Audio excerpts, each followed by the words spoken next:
que acompanhe o senhor Thiago Pérez, representante da APADEV, até a tribuna, para falar pelo tempo de 5 minutos.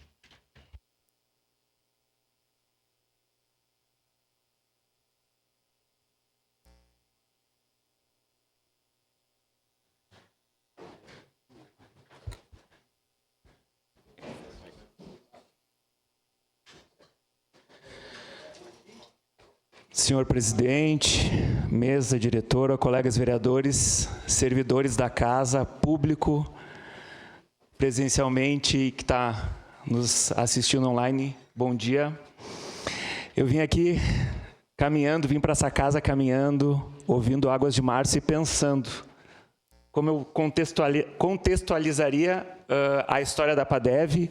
Eu ia trazer um vídeo aqui, mas eu preferi trazer um pouco daquilo que aconteceu entre a década de 70 e 90, que foi a crise do estado de bem-estar, onde, posteriormente, se estabeleceu ali uma parceria com as instituições do terceiro setor, uma necessidade do Estado de suprir a demanda e não conseguir fazê-lo, e aí delega, e aí passa a responsabilidade para as OSCs.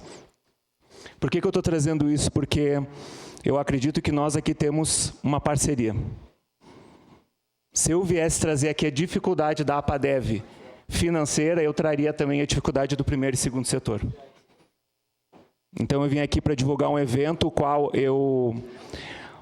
não que eu seja contra, mas eu não acredito que nós precisaremos fazer evento para pagar folha de pagamento.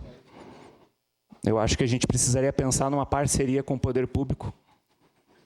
Mas, infelizmente, a gente está precisando fazer isso para pagar funcionários. Então eu queria estar aqui divulgando, pode colocar o card, esse almoço beneficente que a gente vai estar fazendo para suprir algumas demandas que nós estamos tendo na instituição, o qual a gente já entra hoje com 3 rescisões indiretas de funcionários por atraso salarial. Então eu queria estar divulgando esse evento e agradecer e solicitar a parceria, não digo nem ajuda, porque eu acho que não existe necessidade financeira. Existe daqui a pouco uma falta de alinhamento entre nós e eu me coloco aqui à disposição para estar falando de forma mais particular e diretamente aquilo que vocês necessitarem saber. Agradeço a oportunidade e um bom dia a todos. Obrigado, Thiago, pela presença.